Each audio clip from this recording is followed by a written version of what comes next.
jam 12 dah bermula. Jangan tak dengar ya.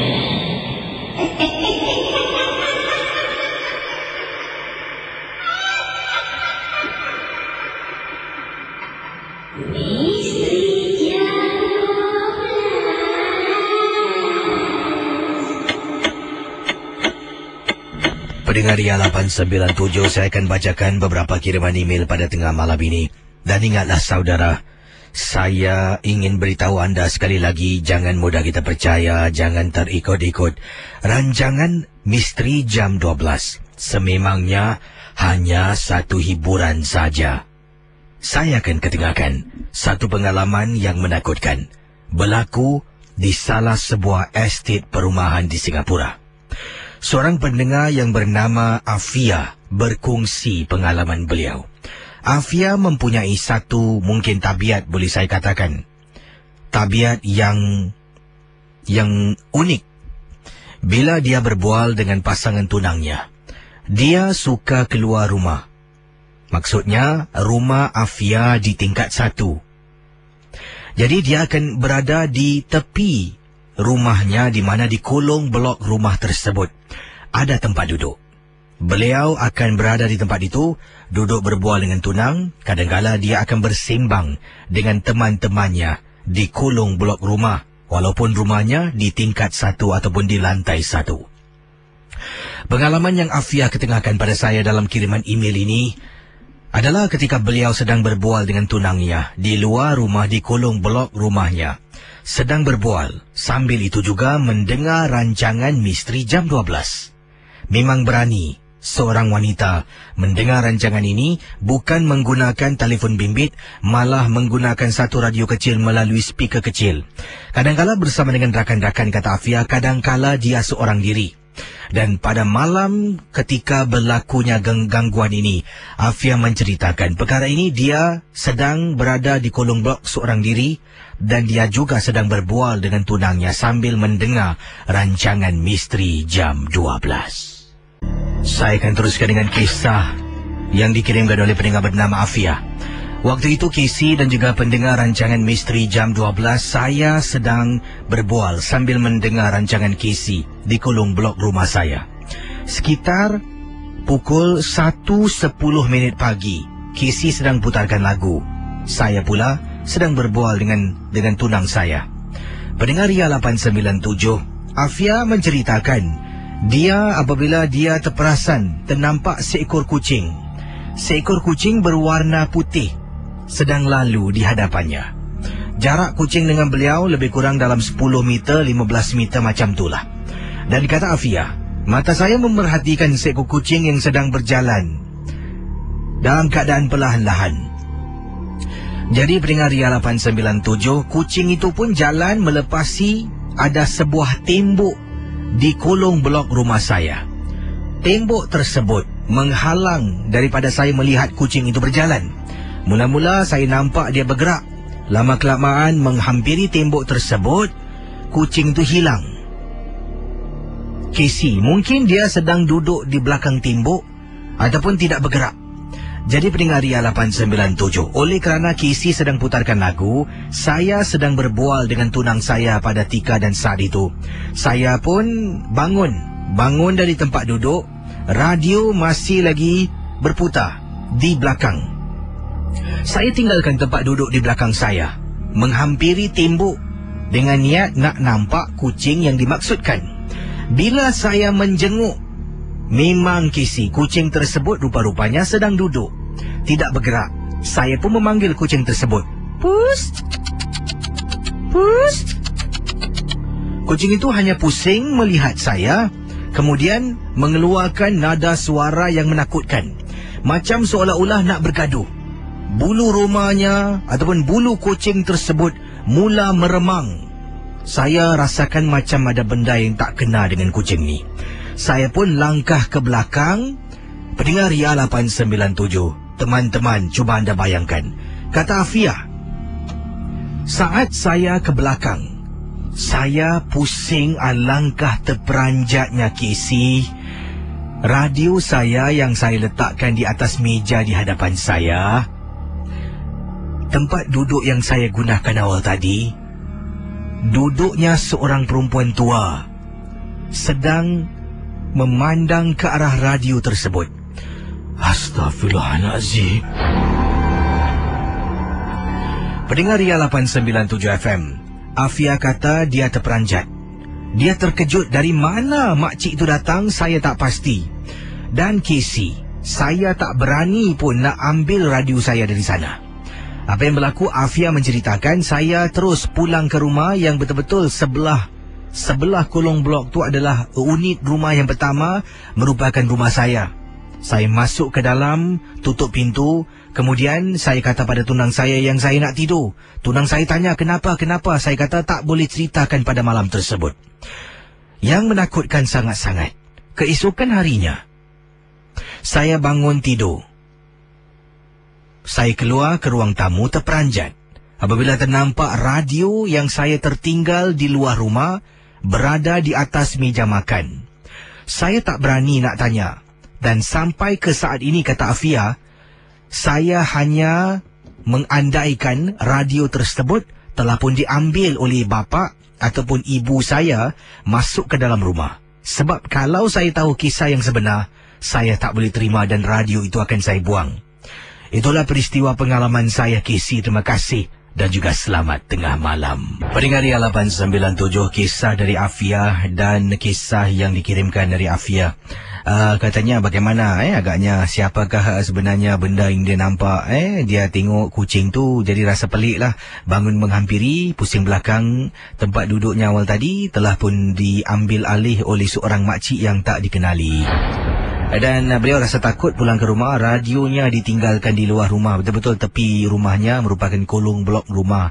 Dan apa yang berlaku sampai keesokan hari, radio yang dia tinggalkan ada di dalam rumah. Mungkin radio itu telah pun dijumpai oleh ibu, ayah, mungkin adik-beradiknya. Dan dia kata, saya tak nak tanya Casey. Sebab kalau tahu mereka semua tak bawa masuk radio tersebut, saya sendiri akan rasa takut. Baiklah, itu dah kisah Afia. Berani betul Afia. Seorang wanita berada di luar rumah di kolong blok mendengar rancangan MJ12 seorang diri adalah sesuatu perkara yang memerlukan keberanian yang lebih dari yang lain lah. Okey, saya akan terus berkongsi pengalaman peristiwa, dan ini berlaku di salah sebuah tandas di pantai East Coast. Pendengar Ria 897, ini ada, kalau tadi Afia berkongsi pengalaman, seorang lagi pendengar, nampaknya pendengar Ria kaum Hawa berkongsi pengalaman beliau, namanya Azza. Azza kata, Assalamualaikum Casey. Waalaikumsalam warahmatullahi ta'ala wabarakatuh. Nama saya Azza dan Casey. Perkara ini berlaku apabila saya ke salah sebuah tandas berdekatan dengan, tak nak sebut lah, di East Coast lah, boleh saya katakan salah satu tandas di kawasan East Coast. Azza menceritakan, saya ajak suami temankan saya beberapa kali, tetapi suami saya enggan menemani saya. Macam-macam alasan, barang tak ada orang jaga, sebab kami berdua saja yang pergi. Memang benar Casey, barang tak ada orang jaga. Tapi saya kata, tak apalah, kita tinggalkan sini. Kita cakaplah dengan orang sebelah. Sebelah merupakan keluarga Melayu juga. Minta tolong mereka tengok-tengokkan. Tapi dia kata, jangan susahkan orang.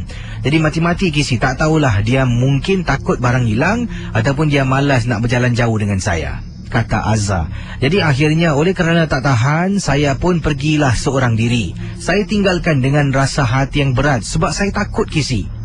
Jadi saya pun berjalan keluar dari kawasan itu, menghampiri tandas yang terletak agak jauh dari tempat kami memancing. Semakin jauh daripada tempat memancing, semakin kurang orang saya nampak. Tak ramai Casey. Dah sampai depan tandas, tengok tandas tu pun seram dibuatnya. Pendengar Ria 897 FM, Azza mengatakan, saya pun memasuki tandas tersebut. Dalam tandas nampak tak ada orang, tapi setiap pintu tandas tertutup. Ini mungkin agaknya memang zaman sekarang tandas macam tu. Kalau tandas tu walaupun tidak digunakan, secara otomatik tandas tu akan dalam keadaan sudut tertutup lah. Jadi Azza mengatakan, saya pun entah macam mana masuk pintu kubikel yang nombor 2 untuk lepaskan hajat. Jadi teman-teman Ria 897, ketika saya sedang lepaskan hajat, Casey, saya terdengar bunyi macam suara itik datang dari belakang tandas tempat saya buang air kecil. Benar, Casey, saya dengar macam bunyi suara itik datang dari belakang tandas tersebut. Bila dah bunyi suara tu, saya dah fikir bukan-bukan, Casey. Sebab kata orang ni memang benar. Kalau suara tu jauh, benda tu dekat. Kalau suara tu dekat, benda tu jauh. Casey, suara tu jauh sangat dapat saya dengar. Dan ini bermakna benda tu dekat. Tak tahulah sejauh mana. Mungkin saya ni terlampau takut sangat. Dah habis saya buang air kecil, saya keluar dari kubikel. Bila nak buka pintu tandas, saya fikir yang bukan-bukan. Tolonglah, janganlah. Keluar. Dalam hati lega sangat, Casey. Tak ada benda yang menakutkan dan tak ada benda yang membuat saya rasa seram. Saya terus cuci tangan saya. Bila saya sedang cuci tangan, tandas di belakang saya yang saya baru keluar, ada orang buka dan tutup. Buka tutup dalam keadaan macam hempas, tapi tak begitu kuat. Beberapa kali. Casey, hanya Tuhan yang tahu perasaan saya tika dan saat itu. Saya dengan segera keringkan tangan saya dan saya keluar dari tandas tersebut. Pendengar Ria 897 FM, saat saya nak keluar dari tandas, sempat saya toleh ke belakang. Saya nampak memang benar, dekat tandas yang baru saya keluar, seolah-olah macam ada tangan orang pegang pintu sebelah atas. Bila saya nampak, saya terus, katanya di sini bergegas keluar, sampailah dekat bicycle ataupun cycling track. Sedang berjalan, saya lari selaju-lajunya. Dalam keadaan saya lari, saya hairan, Casey. Malam tu memang cukup menyeramkan. Depan, kiri, kanan langsung tak nampak orang. Lazimnya ada orang berbasikal, orang berlari-lari anak, ada juga yang sedang piknik di tepi pantai. Tapi malam tersebut macam saya sedih.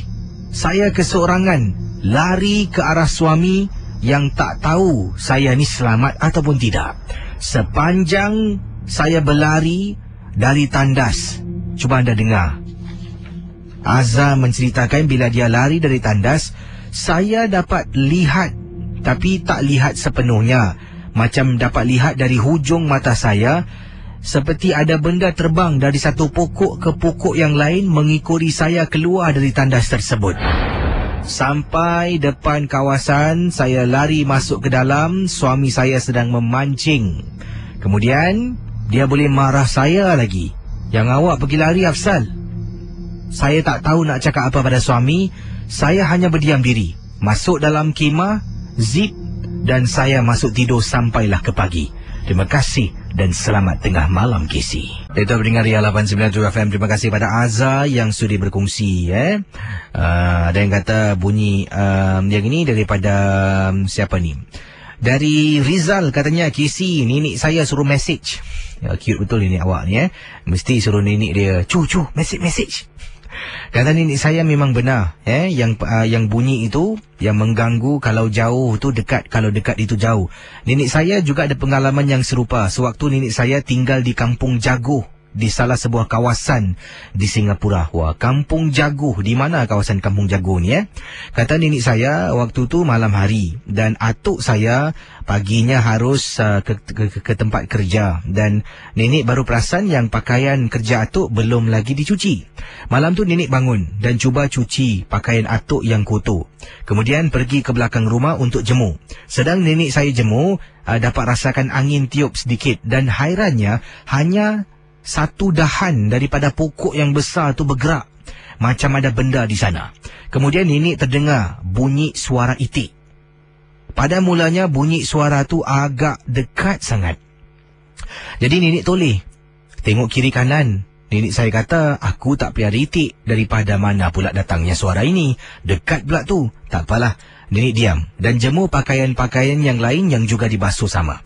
Jadi seterusnya suara itu semakin lama semakin jauh, dan nenek baru dapat lihat semakin lama semakin macam terang kehadiran kakak cantik yang sedang duduk di atas dahan belakang rumah, di atas pokok yang dikatakan awal tadi dah hanya satu saja yang bergerak. Nenek saya dengan segera kisi masuk ke dalam rumah, tutup semua pintu dan tidur sampai ke keesokan harinya. Bila nak solat subuh, dia keluar ke belakang rumah untuk ambil wuduk. Benda tu, makhluk tu dah hilang dari pandangan. Terima kasih Rizal dan nenek anda berkongsi pengalaman. Itu dia Haja Saomah yang sedang mendengar sekarang ini. Wah, Haja Saomah, terima kasih. Baik, itulah antara kiriman-kiriman yang dapat saya terima dan kita akan teruskan dengan lebih banyak kisah selepas pesanan-pesanan berikut ini. Saudara ingat, setiap kisah yang anda dengar hanya satu hiburan, dan kalau ada kisah misteri anda boleh hubungi saya di 669-11897. Ingat, 669-11897. Dan pastinya rancangan MJ12 hanya satu hiburan sahaja. Okey, kita akan teruskan dengan pengalaman-pengalaman anda. Kisah tadi, terima kasih ya. Ada yang kata kisi Kampung Jaguh tu kisi di kawasan Teluk Belanga dekat dengan Bukit Perumai. Wah, Teluk Belanga, Bukit Perumai itu salah sebuah estet perumahan yang lama di Singapura. Bagus katanya di kawasan itu Keppel District Park, bekas tapak sekolah rendah Kampung Jaguh. Dari Ibilis. Terima kasih Ibilis. Mana awak dapat informasi ni bagus betul lah. Yang ada kata, wah kisi Kampung Jaguh tu Teluk Belanga. Yang ini daripada Nazlin katanya, kisi mak saya kata Kampung Jaguh tu dekat Teluk Belanga. Di sana memang tempatnya agak keras sedikit. Sebabnya dulu mak saya ada adiknya tinggal di sana.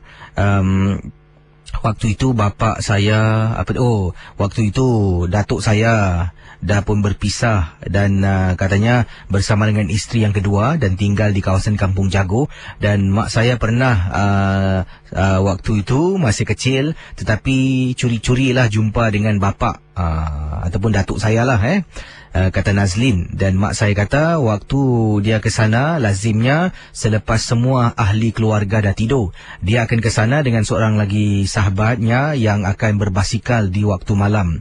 Wah, jauh ni Kemudian kalau sampai ke sana katanya datuk saya akan beri mak saya makan dan kemudian akan berikan baju-baju baru yang dia beli. Sebabnya ibu saya bukan ibu saya ni sebabnya datuk saya ketika itu tak dapat hak penjagaan mak saya lah, dan mak akan dibiarkan tinggal bersama dengan nenek saya. Jadi bila ke sana pernah beberapa kali berbasikal.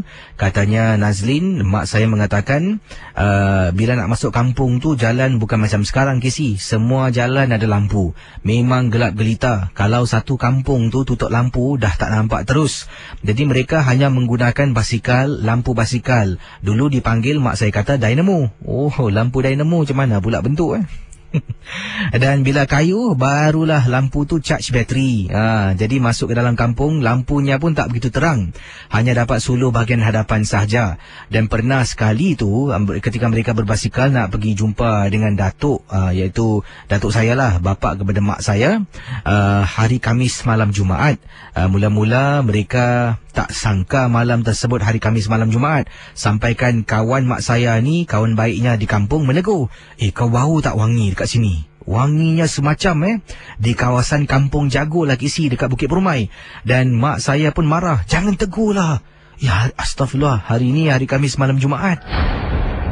Dan sedang mereka kayu, mereka rapat sangat kerana ketakutan meremang bulu rumah. Ketika itu mak saya kata, ternampak ada seorang perempuan sedang berdiri di tepi jalan sambil bermain dengan rambutnya. Dan entahlah itu manusia ataupun bukan. Tapi kalau manusia takkanlah nak diri dalam gelap seorang diri pada waktu macam tu.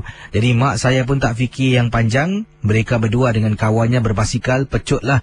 Dan malam tu terpaksa bermalam di rumah atuk ataupun rumah bapa mak saya kerana mak takut nak pulang. Keesokan hari kena marah. Dan dengan alasan mak mengatakan yang dia tertidur di tepi sungai. Terima kasih dan selamat tengah malam kisi. Seronok betul cakap pasal kampung-kampung ni. Macam-macam sejarah kisah lah Kampung Jaguh. Wah, lama tu Terima kasih pada Kak Ida juga yang katanya Kampung Jaguh tu kisi di Teluk Belanga. Bahagian mana khususnya Kampung Jaguh Teluk Belanga tu? Mungkin ada yang kata di kawasan Bukit Perumai, dekat dengan Keppel dan sebagainya lah. Zaman kenangan lah sebelum Singapura ni dibangunkan dengan begitu pesat Sekarang ini banyak lah. Sekarang ni kampung batu. Semua batu. Baik, saya akan teruskan dengan pemanggil-pemanggil kita. Anda boleh hubungi saya dan kalau ingin telefon matikan radio di belakang, suara harus lantang dan jelas lah, jangan berbisik-bisik dan anda nak cerita yang serius boleh hubungi 669-11897. Okey, pendengar dia 897 669-11897. Yang ini dari Facebook Ria katanya, wah, lampu dynamo old school babe Itulah siapa ada gambar lampu dynamo boleh tunjuk saya tak macam mana bentuk rupa bentuk ni. Nak cari di apa ni di internet ni. Nantilah saya kalau ada masa sekarang nak jawab pemanggil ataupun nak jawab panggilan dahulu. Hello, selamat tengah malam. Malam. Siapa bercakap ni? Saya Yusri. Yusri, panggilan dari mana Yusri? Saya pada Sempinis. Yusri tahu Kampung Jagur dekat Teluk Belanga? Tak tahu. Tak tahu Berapa usia anda Yusri kalau tak keberatan? Usia saya baru 37 tahun. Oh, 37, masih muda lagi lah Kira bila dah dilahirkan di rumah flat lah Tak, saya dilahirkan di rumah Kampung Siglap, Jalan Padan. Oh, Kampung Siglap. Saya. Wah, itu kampung yang terakhir antara kampung yang terakhir di Singapura lah.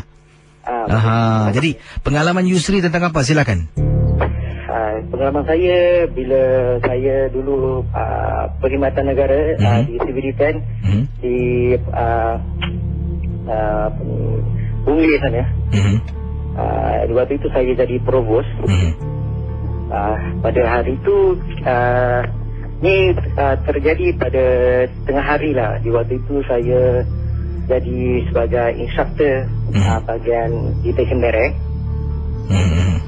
Lepas tu ada satu store tu untuk detainee punya bag untuk dorang exercise. Dia letakkan di situ. Tapi tu store ada macam katil untuk saya beristirahat di waktu tengah hari pukul 12. Pada waktu tu makan tengah hari tu saya dah lepas makan satu saya rehat di bilik itu. Lalu kalau saya rehat, selalunya beg itu ada pasir berjumlah berat sebanyak 20 kg lah. Lalu kadang saya letak itu beg sebelum saya nak tidur kan, untuk dalam 1 jam ke, saya tutup itu pintu dengan sandbag. Bila saya tutup tu sandbag, saya tu kawan-kawan saya semua keluar lah. Diorang selalunya pergi rehat di tempat bank lah. Saya selalu duduk dalam store seorang-seorang. Di waktu tu tengah hari lah. Lepas tu dalam pukul 12 lebih tengah hari, saya tengah baring. Lepas tu alali pintu tu macam ada orang tendang, Casey. Saya dah letak sandbag dalam berjumlah dalam berat dalam 40 kg lah. Oh, berat tu berat. Tunggu tahu orang boleh tendang. Tapi ketika tu macam ada orang tendang, terbuka tau. Bila terbuka saya bangkit dari katil, saya pun buka lah, tarik itu sandbag. Saya tengok ada orang. Pintu depan sana masih berkunci kan. Saya pun tak ada apa-apalah. Saya pun tutup masih baring semula, letak lagi sandbag tu lah. Lepas tu saya pun baring. Bila waktu saya tengah baring tu, bila saya macam terlena tidur lah. Saya terlena itu alali tiba-tiba macam terasa macam ada lembaga tepi saya lah, macam berdiri tu. Bila saya nak pusing kecil, bilik tu, macam saya tak boleh pusing, macam badan saya dah kena freeze lah, kena tu macam freeze. Macam kena kunci gitulah kena kunci lah. Lepas tu saya dapat jeling. Lembaga macam putih, macam Pontianak tu, betul-betul tepi saya. Saya lalu macam nak jeling ni, saya macam dia kunci saya semula. Saya tak boleh buat apa-apa. Saya ketika tu saya dah macam ketakutan lah. Saya macam saya buat apa-apa lagi lah. Lalu saya baca Bismillahirrahmanirrahim tau. Saya baca pun macam tak keyakinan lah. Saya tak keyakinan pasal saya baca macam takut kan. Saya benda tu masih macam berdiri tengok saya tau. Lalu saya teringat bapak saya mengatakan kalau sesuatu benda yang kita nampak ni, baca surah Ikhlas. Bila saya teringat tu Casey, lalu saya baca surah Ikhlas tu, bawa Wahad, sampailah penghabisan tu, saya sembuh. Bau benda yang Pontianak tu kan, lembaga tu macam berkecil Casey, dia macam berpecah tau. Bila saya baca habis satu Ikhlas tu, saya sembuh macam saya paksa kan. Saya sembur je Casey, dia pun macam hilang. Pecah hilang. Apa lagi, lepas dia pecah hilang, saya pun lari lah, hitam kabut, keluar lah tengah hati situ. Itu pengalaman saya di detection barrack lah. Wah, itu dah pengalaman anda berapa tahun yang lama tu itu kurang pada itu saya masuk kurang dekat dalam Musim 37, kurang dalam 20 lebih tahun dia. Itu masih lagi uniform warna biru ataupun warna kelabu dulu? Itu masih kelabu lagi. Kelabu terima kasih Yusri. Okey, kembali pengalaman daripada salah seorang anggota pegawai SCDF. Kalau dulu Fire Brigade, selepas Fire Brigade apa namanya yang dipanggil Baik, 669-11897. Saya nak ucapkan terima kasih lah pada teman-teman kita yang telah pun kirimkan gambar-gambar ni. Ini dia. Oh, ini lampu dynamo macam ni. Okey, kalau ini macam ni saya dah nampak namanya lampu dynamo. Azhar Jaha, terima kasih. Nuraisa Ahmad, terima kasih. Papa Rock nama kencang dan juga Amirul Aizawa, terima kasih kerana post gambar bicycle dynamo di Facebook Ria. Apit Dimitri, terima kasih juga kerana anda carikan jadi macam-macam lah. Lampu je ini memang tak terang Kalau berbasikal dalam kampung tu, saya rasa dululah saya ni dilahirkan di rumah flat ataupun zaman sekarang lah di hospital. Dan kalau sekarang ni memang mana-mana pun di Singapura anda nampak lampu lah. Dan bila lampu jalan 2-3 mati pun gelapnya Cuba anda bayangkan zaman dulu belum ada begitu banyak lampu jalan dan rumah-rumah kampung. Mengikut kisah daripada pendengar kita berkongsi lah tadi nenek katanya rumah kampung yang agak gelap memang cukup gelap gelita.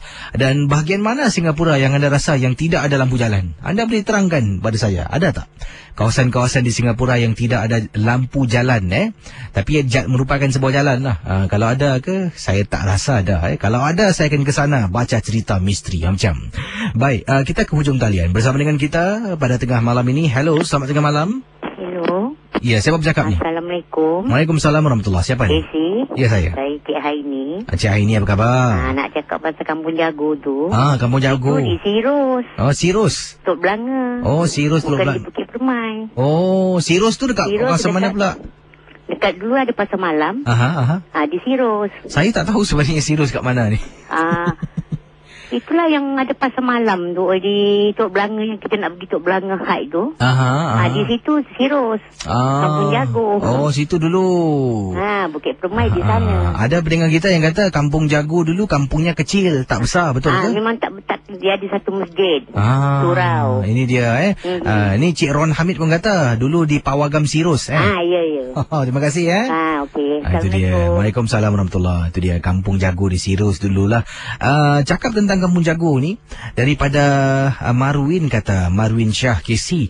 Kalau KC nak tahu, Kampung Jago ni tak besar, kampungnya kecil sangat. Dan tempat tu memang seram. Sebabnya tempatnya lebih banyak hutan daripada rumah-rumah. Saya pernah bertugas di sana.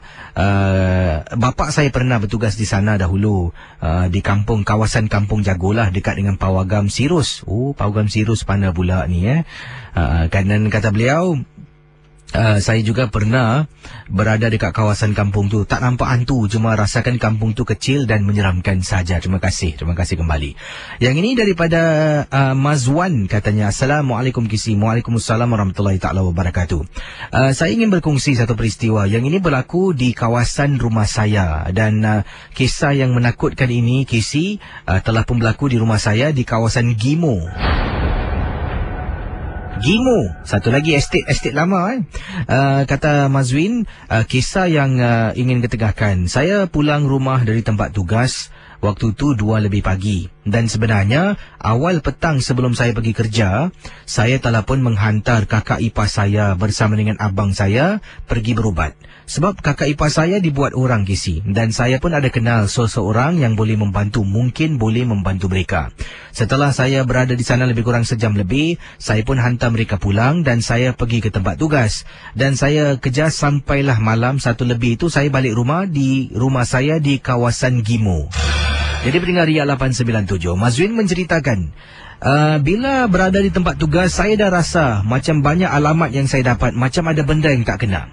Dan saya dah memang ada sangkaan buruk lah. Mungkin agaknya barang yang kakak saya simpan ataupun terkena tu dah pun dialihkan pada saya ataupun dah ikut saya balik. Kerana mungkin benda tu marah. Saya perkenalkan pada seorang pakar yang mungkin boleh membantu merawat kakak ipar saya. Dan dari tempat tugas lah, seperti saya katakan tadi. Jadi Cik Mazwin mengatakan, saya pun pulang ke rumah 1:00 pagi, berjalan di kolong blok setelah letakkan motosikal di tempat letak motosikal berdekatan dengan rumah saya. Saya menghampiri letterbox ataupun tempat letak surat. Kemudian saya keluarkan kunci, saya buka peti surat rumah saya. Saya sedang berdiri sambil membelik-belik beberapa surat yang ada di tangan saya. Casey, dalam masa yang sama, cuba Casey bayangkan. Letterbox yang ada di hadapan saya dengan serentak seolah-olah semua ada orang hempas ataupun hentak beberapa kali di hadapan mata saya. Benda tu berlaku membuat saya terperanjat, tergopoh gapah. Saya dibuatnya nak kunci peti surat rumah. Kemudian saya bergegas lari ke arah lift. Dalam perasaan nak naik lift atau tak nak, nak naik lift atau tak nak. Saya dah tekan ni, lift sedang dalam perjalanan nak turun ke bawah. Saya pun fikir 2 kali, tak apalah aku naik tangga. Rumah saya ni Casey di tingkat 5, lift kena naik tingkat 6, turun 1 tangga. Jadi waktu itu saya pun tak apa, saya kata saya naik tangga. Sedang saya naik tangga antara tingkat 3 dan tingkat 4, Casey, saya terdengar bunyi tangisan, suara perempuan menangis. Casey, dalam banyak-banyak hari, kenapa bila saya rasa tak sedap hati, perkara ini boleh berlaku? Pendengar Ria 897, bila saya cuba jenguk, memang terperasan ada seorang perempuan sedang duduk dekat tangga menangis. Nak jalan ataupun tak nak. Oleh kerana saya rasa tak sedap hati, saya turun bawah balik, saya naik lift. Mulut komat kamit. Badan saya rapatkan dekat belakang. Takut kalau diri depan sangat, belakang pula dia jelma. Jadi saya dah tekan tingkat 6, saya terus rapatkan badan saya di belakang tembok lift. Dengan harapan tolonglah jangan kau menjelma dalam lift ni. Lift sampai tingkat 6, saya keluar. Saya sempat jenguk bawah, tengok kalau budak tu ada lagi. Dah tak ada, saya lari lintang pukang ke depan rumah, masuk ke dalam, kunci pintu, ambil wuduk untuk tenangkan diri yang sedang dalam keadaan ketakutan. Terima kasih dan selamat tengah malam, Casey. Saudara, kisah-kisah yang bakal anda dengar dalam Misteri Jam 12, anggaplah ia hanya satu hiburan. Tidak ada sesiapa yang boleh mengesahkan kebenarannya.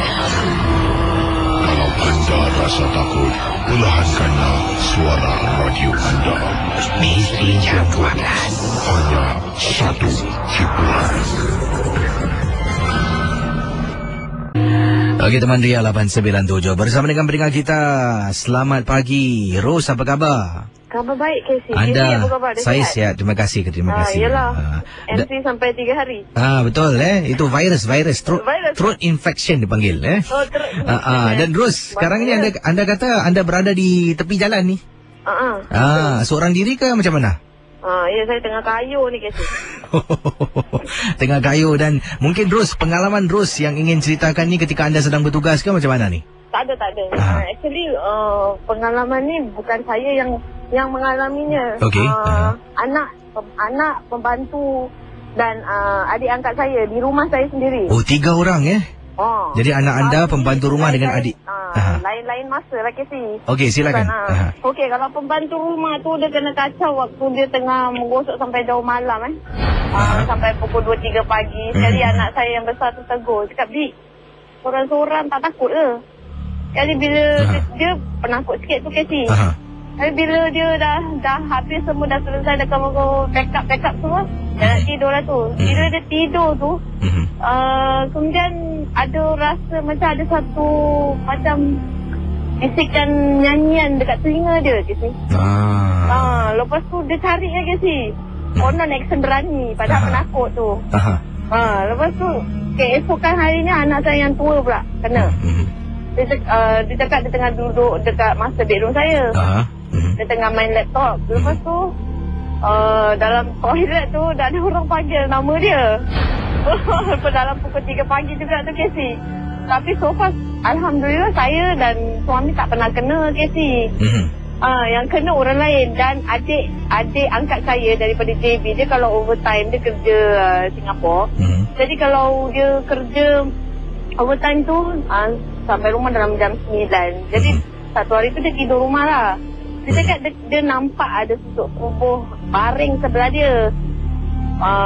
Dia ingat saya. Padahal saya balik dalam 4 ke 5 pagi gitulah kan. Dia cakap kenapa Kak Rosni tak bergerak gitu tau. Macam rasa senggolan tu Casey. Tapi bila toleh kenapa senyap dia cakap lepas tu bila dia pusing lagi macam nak tengok dengan jelas dah tak ada tau Casey. Lepas kemudian dia kena lagi sama juga waktu tu dalam agaknya dalam setengah jam. Dia cakap macam ada satu lembaga hitam berjanggut Casey nak cuba mengempat dia. Dia cakap iya ke? Baca lah apa-apa saya cakap kan. Saya tak pernah kena kan Casey kan. Jadi macam percaya ke tak percaya ke. Saya dah duduk rumah tu dalam lebih kurang 10 tahun Casey. Saya tinggal di Choa Chu Kang. Jadi lepas tu macam mana? Gangguan tu berhenti ataupun anda dapatkan bantuan tertentu ke untuk menghalau gangguan tu macam mana? Taklah. Saya suruh ahli keluarga menunaikan apa yang perlu menunaikan lah Casey. Pasal okey dah, tu dah ada dah cerita hantu ni kan. Sekarang saya nak kasih tahu Casey lah pasal Cirrus tu. Casey tahu Bukit Cermin tak? Bukit Cermin? Tak tahu. You tahu Pasir Panjang PSA Club tak? PSA Club saya tahu. Opposite there Casey. Now dia punya building dah jadi church Casey. Tu. Okey. Itu Cirrus. Dia akan main cerita filem dulu. Cerita Tamil dan Hindustan aja. Dia tak ada cerita Melayu. Kalau cerita Melayu dekat Starlight, Pasir Panjang Batu Empat. Saya orang Pasir Panjang Casey. Lama tu Starlight Casey dah pernah naik kakak punya taksi lah dulu. Pernah Pernah. Saya ambil Casey dekat Toa Payoh Hub. Casey dengan beli makan. Alamak, jangan beli orang. Terima kasih Okey, selamat malam. Selamat malam, bye-bye. Itu dia akak kita Ceria betul suara akak kita Baik, saya akan teruskan dengan pengalaman anda. Di sini peringkat Ria 897 ada seorang pendengar yang kirimkan SMS pada saya. Namanya Charlie katanya. Casey, saya ingin berkongsi satu peristiwa yang menakutkan berlaku awal tadi. Di sini saya pertama kali saya nak buat aduan dahulu. Saya marah dengan bos saya sebab tadi kena stay back, kena overtime sebab harus submit apa jua kerjaan saya sebelum 12.30 malam. Katanya rakan-rakan daripada rakan kongsi dari Amerika Syarikat lah nakkan saya ataupun nak bos saya filekan segala report sebelum 12.30 malam. Jadi terpaksa lah tadi ini saya stay back sampai pukul 11 lebih Casey hanya untuk siapkan report saja. Jadi apa yang berlaku, kata Sharla, saya gunakan nama ringkas. Ketika saya dengan juga seorang lagi sahabat saya pukul 10 lebih malam, masih lagi di pejabat, dan sahabat saya satu ni dah nak balik. Saya nampak dia keluar sebab meja saya dekat dengan pintu keluar masuk pejabat. Jadi dia keluar. Lat beberapa minit. Saya rasa mungkin 3 hingga 5 minit macam tu lah. Dia keluar, kemudian dia masuk balik. Jadi saya tengok dia. Namanya Noni. Noni, kau apa hal masuk balik pula? Dia jalan terus pergi belakang di mejanya. Saya pun tak indahkan lah. Saya katanya Syar saya pun buat bodoh sebab saya ada banyak report nak kena habiskan. Jadi apa yang berlaku, Syar kata dah 11 lebih tu habis report saya saja awal tadi. Saya pun dah submit pada rakan kongsi di Amerika dan saya pun dah beritahu, bos pun dah approve sebab dah tengok semua. Akhirnya saya pun nak pulang. Pendengar Ria 897 FM, Syar mengatakan bila saya nak keluar baru nak matikan lampu, saya teringat Noni belum balik lah. Jadi saya panggil, ni aku balik dulu Jadi saya tengok tempat duduk tempat Noni duduk lah di bahagian belakang, di kawasan pejabat bahagian belakang. Tak nampak dia. Jadi saya jenguk dalam. Ni tak ada orang nyaut. Saya pergi ke pantry, tak ada orang. Saya pergi ke bilik fotokopi, tak ada orang. Saya pergi ke mejanya pun tak ada orang. Mana pula si budak ni? Jadi saya telefon dia. Hello Noni, kau kat mana? Aku kat rumah. Casey, Bila Noni kata dia dekat rumah, saya terus terperanjat dan kata padanya, kau jangan main-main lah, kau kat mana? Apa salah dengan kau? Aku kat rumah. Tadi kan aku balik, aku cakap.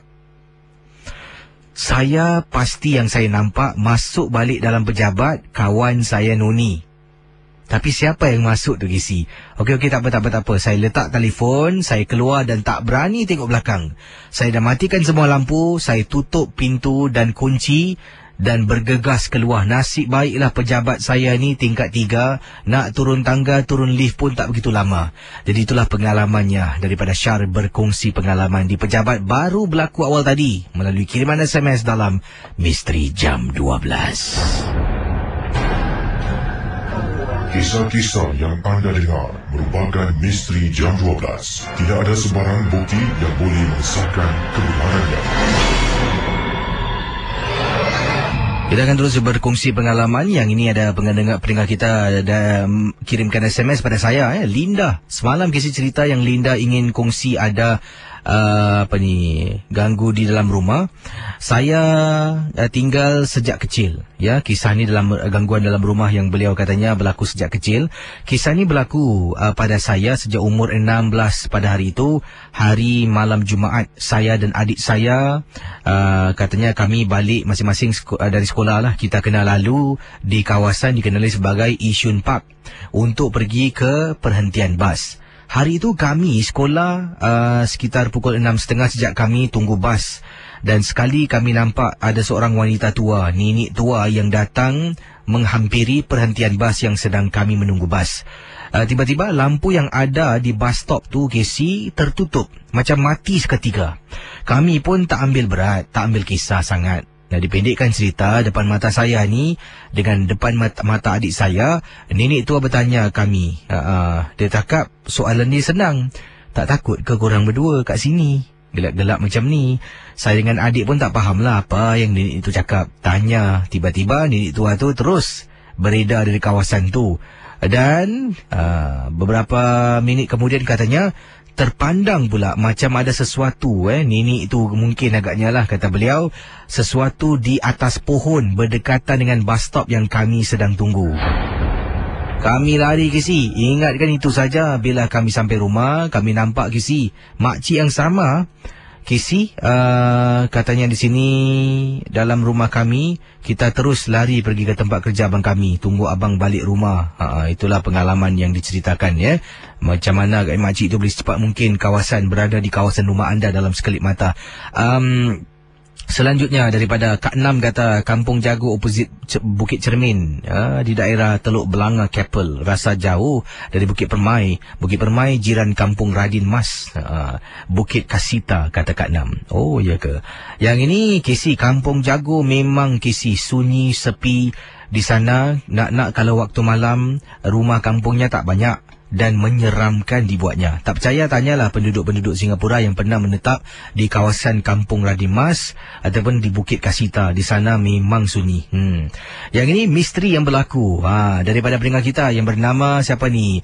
Nurul Aini katanya. Assalamualaikum Kisi. Waalaikumsalam warahmatullahi ta'ala wabarakatuh. Jadi Nurul Aini menceritakan beliau dengan suami sedang berada di Labrador Park memancing di sana. Dan bila kami sampai sekitar 1:30 hari, ada juga beberapa keluarga yang memancing. Ada juga pasangan-pasangan yang sedang duduk menikmati keindahan alam.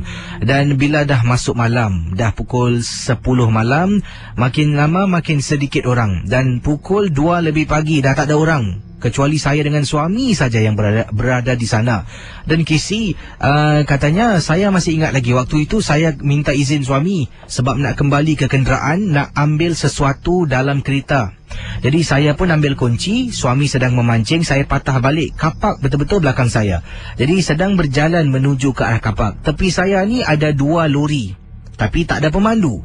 Jadi apa yang berlaku, sedang saya masuk ke dalam kenderaan nak cari barang, saya keluar balik setelah jumpa barang saya pusing belakang, terperanjat. Dalam lori tersebut duduknya seorang perempuan di tempat duduk penumpang.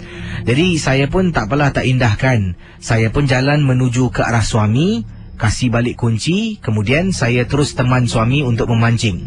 Entah macam mana saya nak toleh belakang, nak pandang lori yang saya nampak di tepi kereta suami saya. Wanita yang tadi saya nampak dalam lori itu tak tahulah sebab jauh sangat, tetapi alangkah terperanjatnya apabila di atas lori kelihatan macam seekor burung warna putih besar sangat. Bila saya nampak, saya tengok lama. Jadi bila suami tanya, awak tengok apa tu? Saya toleh tengok suami, abang tengok tu dekat belakang. Toleh balik, benda tu hilang kisi, entah terbang ataupun gaib saja. Kemudian saya rasa tak sedap hati apabila suami saya sedang pancing, dia tarik, katanya dapat ikan. Tarik sampai atas, nampak ada macam plastik bag. Angkat plastik bag tu kerana dah tersangkut dengan mata kail. Bila buka terperanjat dalam plastik bag tersebut ada rambut hitam sebanyak-banyaknya kisi. Entah rambut tu datang dari mana, saya nampak saya sampai terpekik kerana ketakutan. Lepas tu saya jadi tak tentu, saya kata pada suami saya nak balik. Suami pun bungkus barang-barang, campak beg plastik ada rambut, kembali ke dalam air tersebut. Kami menuju ke arah kereta, masuk dalam, suami hidupkan enjin, suami sedang reverse kereta, ya, ke belakangkan kenderaan. Saya tertengok-tengok lori sebelah, tak nampak apa-apa. Bila suami nak berlalu pergi, saya sempat toleh. Bila toleh, terperanjat kisi. Bahagian belakang lori itu ternampak ramai sangat orang sedang duduk, semua budak-budak kecil. Saya terkomat kamit, mulut saya ni membaca surah-surah yang tahu. Tapi saya pasti suami takkan percaya kata-kata saya. Tapi yang paling menyeramkan apabila ternampak plastik tu dalam gumpalan rambut sebanyak-banyaknya, entah rambut siapa dan datang dari mana kisi. Macam-macam kisah malam ni, pengalaman yang diceritakan. Ada yang kata di sini daripada pendengar kita berkongsi tentang dari pengalaman One Rockers. Salam DJ Kisi, nama saya One Rockers. Saya ada cerita ringkas mengenai uri bayi. Adik lelaki saya baru mendapat cahaya mata. Jadi dia mengambil uri anaknya untuk diuruskan oleh bapa mertuanya. Tetapi hari itu bapa mertuanya sakit. Jadi adik saya terpaksalah menguruskan uri anaknya sendiri. Waktu itu sudah masuk waktu senja, waktu maghrib kisi. Adik saya mencari tempat yang sesuai untuk ditanam uri bayi tersebut. Untuk pengetahuan kisi, adik saya tinggal di Bedok North dan ada kebun kecil di belakang blok dia. Pada mulanya, urinya nak ditanam di pusara abadi. Tapi masa dah suntuk kisi. Maklumlah dah masuk waktu senja. Kalau sampai pun mungkin dah maghrib, dah malam, dah gelap. Jadi katanya di sini, terpaksalah tanam di kebun di belakang blok rumah adik saya. Dipendekkan cerita, katanya masa adik saya tanam terasa ada sesuatu di atas pokok. Tapi bila dijenguk atas tak ada apa-apa. Setelah habis menanam uri, dia pun cepat-cepat tinggalkan tempat itu. Tapi dia terbau, bau yang sangat wangi setelah uri itu ditanam pada malam yang dimaksudkan. Pada malam itu, anaknya yang baru lahir itu menangis. Tak henti-henti menangis. Jadi bapa mertuanya pun menelpon kawan yang arif. Kawannya memberitahu sesuatu yang memeranjatkan. Katanya dekat kawasan yang adik saya tanam tu banyak gangguan di sana. Jadi besoknya adik saya terpaksa korek balik dan uri tersebut dan tanam di pusara abadi. Nasihat pakar tersebut, tempat yang paling afdal atau selamat hanya di pusara. Sekian, terima kasih dan selamat malam kisi. Pendengar Ria 897, ingin saya ketengahkan kisah selanjutnya. Satu saja kisah sebelum saya jawab panggilan anda. Kisah ni yang ringkas. Datangnya daripada Ibu Yani. Katanya Ibu Yani, Assalamualaikum Kisi. Waalaikumsalam warahmatullahi ta'ala wabarakatuh. Saya ingin bercerita satu peristiwa. Saya pernah pinjamkan jiran saya kain batik lepas. Ada kematian yang berlaku. Bapaknya telah pun meninggal dunia. Jadi dia datang ke rumah saya, dia tanya, Kak, ada kain batik lepas? Kata ibu lah. Dan saya pun meminjamkan dia. Jadi malam yang sama, saya telah pun menziarahi si arwah dan keluarga arwah. Memang sedih. Dan si arwah ni dikenali sebagai seseorang yang tegas dan juga pengamal ilmu tertentu. Dipendekkan cerita, setelah saya dapat balik kain tersebut, Saya pun tak basuh. Saya lipat balik, letak dalam almari. Almari itu yang saya simpan adalah almari pembantu rumah di bilik yang sebelah. Malamnya, ketika sekitar 3 lebih pagi, pembantu rumah ketuk pintu bilik saya dalam keadaan menangis ketakutan. Jadi kata ibu, saya tanya kenapa. Dia kata almarinya bergegar. Jadi saya tanya almari yang mana. Dalam bilik itu ada 3 almari. Dia tunjuk almari yang ini. Apa yang berlaku? Katanya almarinya bergegar macam ada sesuatu. Saya kata kamu jangan merepek. Kamu tidur di luar. Ya, malam ini kalau kamu takut. Jadi dia pun angkat bantal, tidur di luar di atas lantai. Jadi oleh kerana katanya ibu, saya rasa macam tak puas hati. Saya pun malam itu baring sekejap lah dalam bilik pembantu rumah. Pembantu sampai naik hairan. Entah apa yang melanda perasaan saya. Sedang saya baring, gerung. Casey, betul Casey, almari ditunjuk pembantu tu bergegar macam ada orang hentak dari dalam. Saya bangun, saya keluar, pembantu rumah sedang duduk tengok saya. Seolah-olah kan ibu tak percaya. Jadi saya pun buka almari tersebut. Benda yang pertama saya nampak, kain batik lepas yang saya pinjamkan untuk jenazah. Saya angkat kain tu, kemudian saya buang saja kain tersebut di tong sampah. Barulah hati rasa lega. Tapi malam tu pembantu tetap tak nak tidur dalam bilik. Saya masuk ke bilik dan tidur sampailah ke pagi. Keesokan harinya bila pembantu tidur, tidak ada apa gangguan yang berlaku. Saya tak pastilah mungkin apakah yang dibuat oleh keluarga dengan kain batik lepas yang saya pinjamkan. Terima kasih Casey dan juga selamat tengah malam Casey. Pendengar-pendengar semua yang sedang memantau siaran ini ada kiriman SMS. Banyak SMS saya terima dan saya mohon maaf kalau tak dapat baca semua. Datangnya daripada mana ni? Daripada Hasna berkongsi peristiwa pengalaman yang katanya Hasna tak dapat dilupakan. Hasna menceritakan perkara ini berlaku di salah sebuah kawasan di rumahnya. Dan kita teruskan dengan kisah dalam rancangan Misteri Jam 12.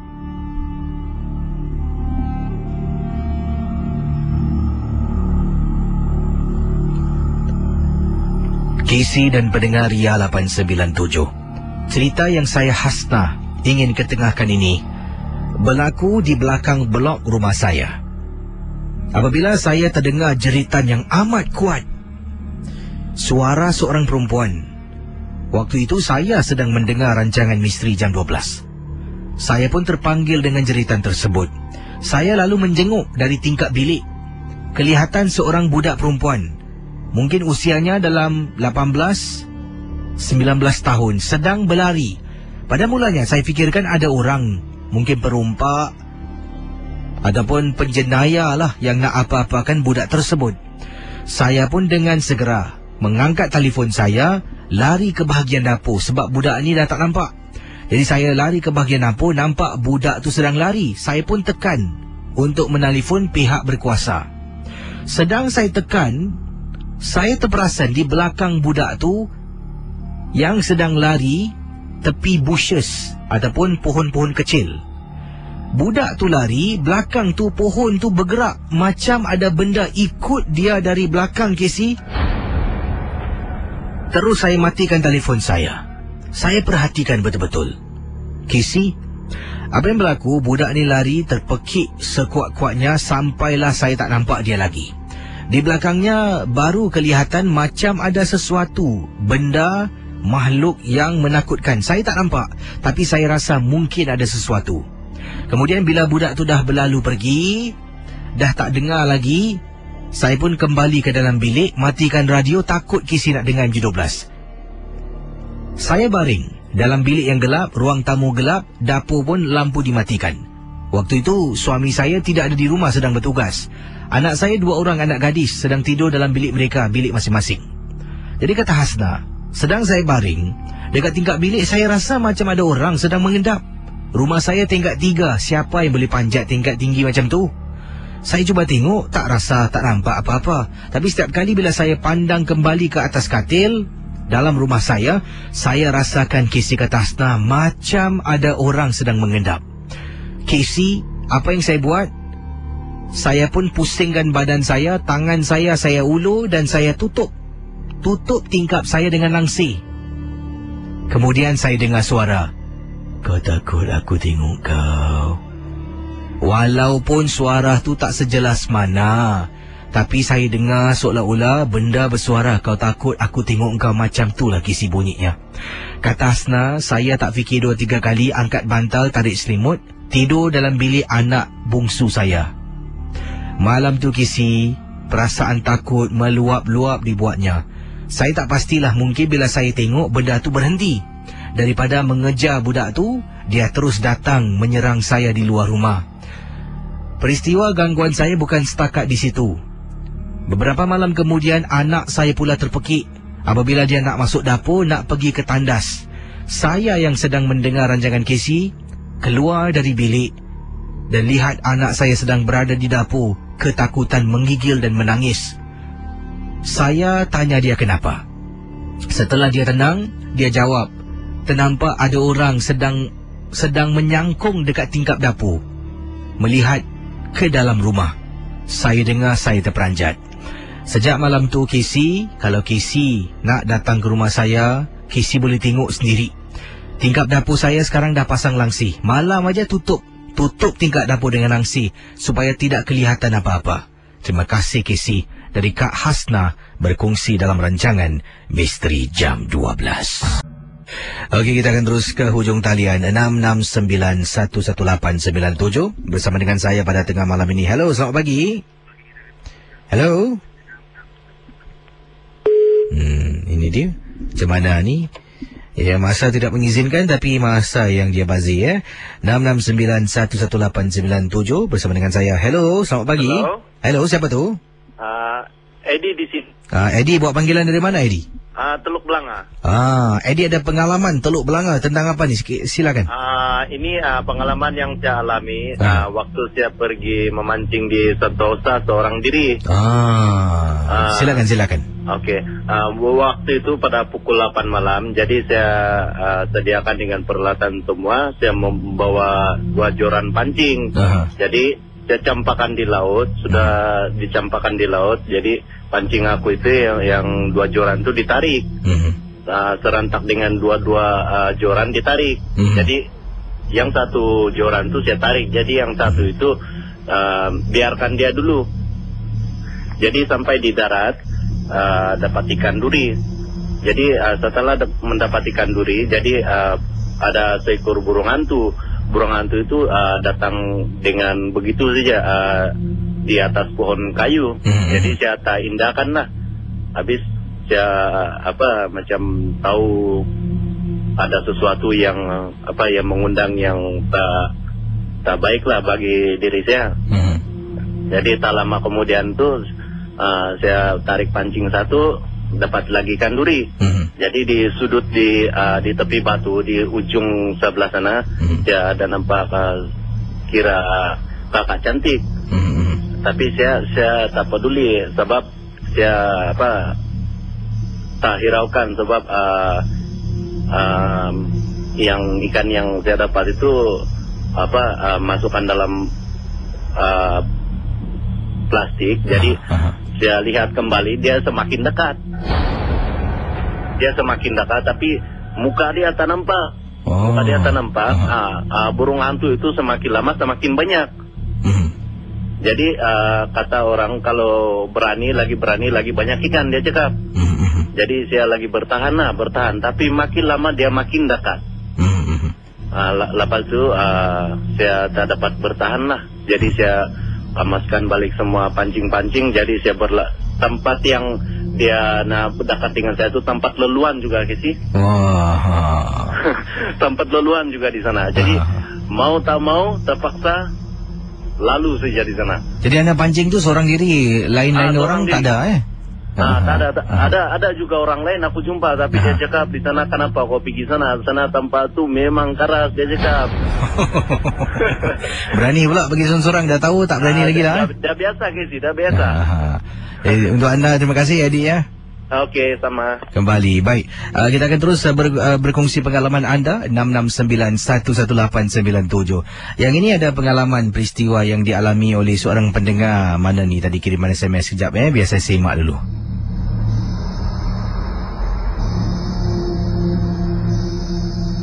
Okey, ni daripada Mayudin katanya, KC, Assalamualaikum, Waalaikumsalam warahmatullahi taala wabarakatuh. Saya bekerja sebagai orang pasang kemah ataupun penyedia khidmat dekorasi pengantin bersama dengan salah satu syarikat yang saya tak nak sebut nama syarikatnya.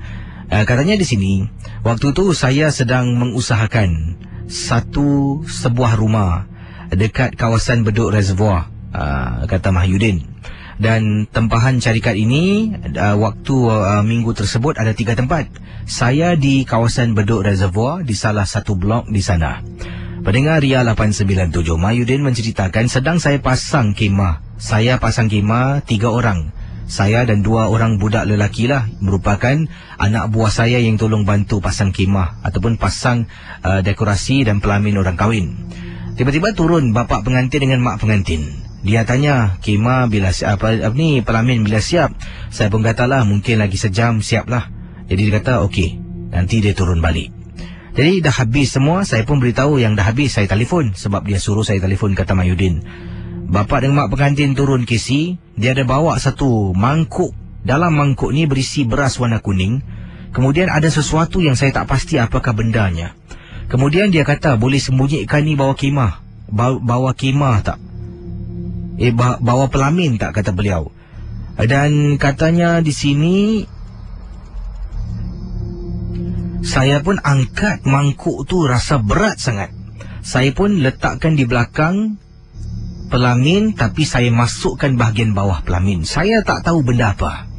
Dan teman Ria 897, pengantin yang saya pasang pelaminnya mendapatkan khidmat catering. Bukan masak di kolong blok, malah makanan dimasak di kedai dan dibawa keesokan harinya. Setelah semua dah selesai, saya dengan 2 anak buah saya kembali ke kenderaan. Saya terlupa bila dah naik lori yang saya pandu, saya terlupa stapler tertinggal betul-betul dekat tepi pelamin. Saya kata pada anak buah saya, sekejap. Lazimnya saya akan suruh mereka keluar dan ambil. Kali ini saya boleh sendiri yang keluar. Saya keluar dari lori, saya menuju ke kolong blok. Baru nak pergi ke tempat pelamin, terperanjat apabila ternampak ada seorang perempuan. KC, rambutnya panjang sangat, sampailah dekat hujung pelamin KC. Sedang duduk seorang diri sambil tengok lantai. Meremang bulu rumah saya bila nampak budak tu ataupun makhluk tersebut di atas pelamin. Saya tak berani nak ke sana, saya patah balik dalam kenderaan dan terus pergi ke tempat yang lain untuk pasang satu lagi tempat lah. Terima kasih dari Mahyudin dan selamat tengah malam. Agak-agak anda apalah yang bapa dengan mak pengantin letak bawa pelamin tu entahlah ya.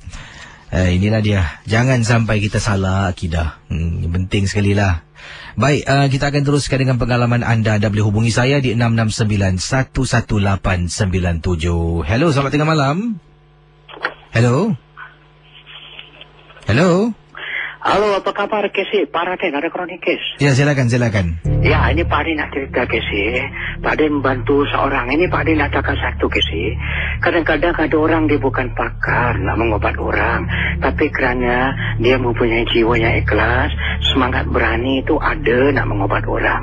Tapi untuk Pak Raden kasih tahu siapa-siapa kalau pakar. Kalau kita tidak ada ilmiah perubatan, hanya sekadar semangat, tapi kita tak mengenal kalam yang untuk pakar dan mengenal apakah inviting chronic force yang ada dalam badan, jangan sebarang KC. Ini Pak Dina cerita seorang hamba Allah, anak muda, dia tu belajar persilatan, tapi dia tak tahu mengubat orang, tapi dia mempunyai niat jujur. Mana dia pergi, kadang-kadang dia volunteer nak ubat orang. Jadi KC, mengubat orang ni KC, kalau kita ada semangat, tapi kalau kita tak ada naluri kepakaran mengenal di manakah virus dan apakah yang mendampingi alam tu, adakah sihir, adakah saka, atau adakah yang dipanggil gangguan jiwa lain. KC, gangguan jiwa, psikiatrik dan perbuatan sihir dan naluri amalan perbuatan diri sendiri lain KC. Jadi yang Pak Din nak cerita KC, dia seorang laki-laki yang suka menolong orang, tapi tanpa dia sedar KC, semangat dia kuat, tapi pagaran tiada. Akhirnya seperti a police officer with a uniform but without a gun. When you without a gun, ibarat nobody will respect you. Pasal ibarat tak ada well equipped weapon. Macam an askar yang punya uniform tapi tidak ada an arm. Jadi itu pasal Pak Din cakap, bila Pak Din datang settle, dia Pak Din diundang untuk settle chronic case ni. Bila Pak Din datang, dia seorang budak, maknya telefon, Pak Din anak saya ni suka bantu-bantu orang, tapi kali ni dia dah terkena kes itu. Apa tak kes ni? Dia cuba nak ubat dengan seorang yang dipukul oleh satu dukun ilmu hitam yang pandai, iaitu membuat busung di leher seperti thyroid glands, tapi dia bukan thyroid. Dia adalah yang dipanggil apa tak kes ni? Busung angin melalui leher. Kadang-kadang busung ni di perut, kadang-kadang di leher. Jadi apabila dia cuba nak mengubat, benda tu dapat dia keluar, tapi thyroid yang perbuatan sihir seperti thyroid tu pergi ikut dia, dan malam dia sesak nafas, dia beguk, macam Inggeris cakap emam, bahasa emam, dan Casey tahu apa, benda bergerak-gerak dekat leher dia, seperti ada benda rupanya Casey, sihir yang amat dahsyat yang digunakan oleh alam pakar yang gaib, yang sihir tu beguk tu boleh bergerak bogok angin, yang ada alam benda setan mantra yang kuat, dan benda tu bengkak, dan apabila dia keluar, Casey percaya tak, muntah cacing, seperti cacing kecil-kecil kerawit yang macam orang pakai apa tak Casey, alam cacing tanah keliat yang orang suka pancing ikan, the ruby worms tu, dia keluar, dia muntah. Casey tahu tak sayang, Pak Adi kadang-kadang tak ada kamera, kalau tidak siapa, Pak Adi ni one man show kalau ubat orang. Pak Adi ni macam seperti a lone ranger meet a stranger. Jadi bila Pak Din tolong, Pak Din bantu dia, baru Pak Din cakap dengan dia, lepas dia dah baik, dia cakap, Pak Din, saya ni sebenarnya saya tak pandai apa-apa, tapi saya, jiwa saya ikhlas lillahi ta'ala nak membantu orang. Tapi Pak Din nasihatkan dia, kalau awak seperti belum cukup mengenal, kau ingin nak seperti apa, bagaimana kau nak mengubat orang, seperti macam mana nak mencari, kalau orang tak pakar mengubat orang ni Casey, seperti dia berani, example apa tahu, mencari semut hitam di waktu malam, di batu yang gelap. Jadi sesiapa ya Pak Din cakap ikhlas, kalau belum ada standard untuk mengobati orang, cari pakar, jangan berani. Memang kita niat berani, tapi kita tak tahu macam mana chronic unseen force yang kita nak handle. Kadang-kadang orang putih cakap, kadang macam ada, kerana kes tu apa tak Casey, kadang-kadang ada macam mafia Italy, kadang-kadang mafia Yakuza. Dan saya pernah cakap, it takes a mafia Italy to know a mafia Yakuza, dan it takes a person who can handle to settle this thing. Jadi dengan izin Allah Ta'ala, pada yang telah ubat seorang anak muda yang kesian, ya jujur, tapi terkena, diharapkan senjata nak membantu, senjata makan tuan. Itu saja ya Casey, kronik kes yang teramat sangat. Ya, Pak Radin. Ya. Ya, ni ada kiriman SMS yang saya terima daripada Kak Ruby, katanya Casey, tolong banyak tolong. Dia kata tanya pada Pak Radin, apa ni, jap ini dia. Kakak dapati bahawa katil rumah kakak kebelakangan ini apabila kakak nak sapu, banyak sangat pasir yang kakak jumpa.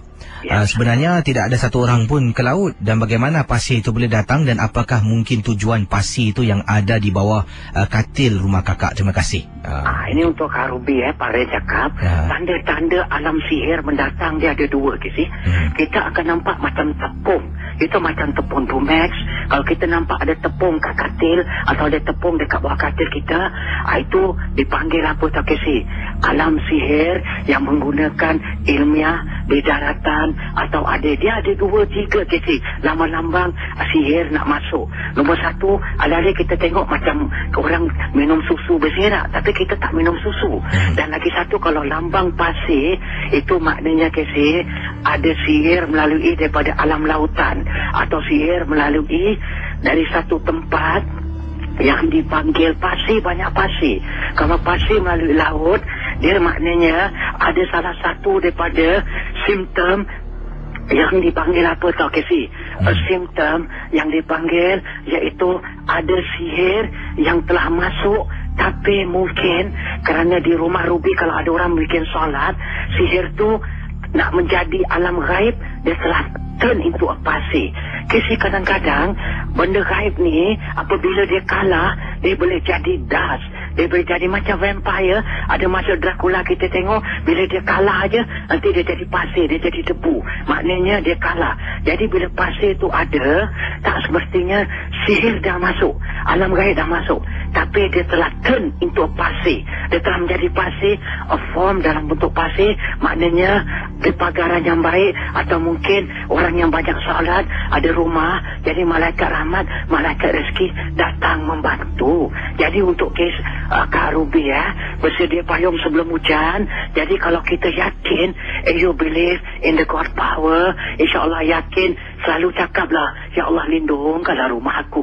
Bila kita mention nama Allah melindung, Allah answer kita punya prayer. InsyaAllah para dia doakan something.com.doa.lillahi ta'ala, Ruby will be happy and Allah Ta'ala selamatkan. Itu saja ya. Assalamualaikum. Waalaikumsalam warahmatullahi ta'ala wabarakatuh. Itu dia Kak Ruby. Mungkin soal pertanyaan anda dah dijawab Anda suruh saya tanya sebab tu anda SMS kisi tolong banyak SMS ni Jadi saya pun dah tanya pada Pak Radin apa jua, ingat rancangan ini hiburan dan pastinya minggu depan saya tidak bertugas selama seminggu. Dan ingatlah saya minta kerjasama anda ini pun saya minta kerjasama anda supaya memahami DJ yang bertugas. Ingatlah janganlah kita samakan dengan saya. Saya ni lain, saya dah season 4 tahun buat kerja ni.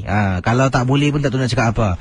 Dan yang lain-lain tu hanya ambil alih tugas saya. Jadi orang yang ambil alih tugas dengan orang yang selalu buat tugas ni memang tak boleh disamakan Jadi kalau ada yang pendengar-pendengar di Facebook cakap-cakap macam-macam, yang lain tu tolonglah nasihatkan dia sikit jadilah adik-beradik yang baik. Kita ni macam satu family Saya anggap awak macam anak saya sendiri. Baik, ada yang kata sini apa ni, kawan saya cakap KC MG12 sampai besok ke? Oh ya Wah, ini 16 minit terus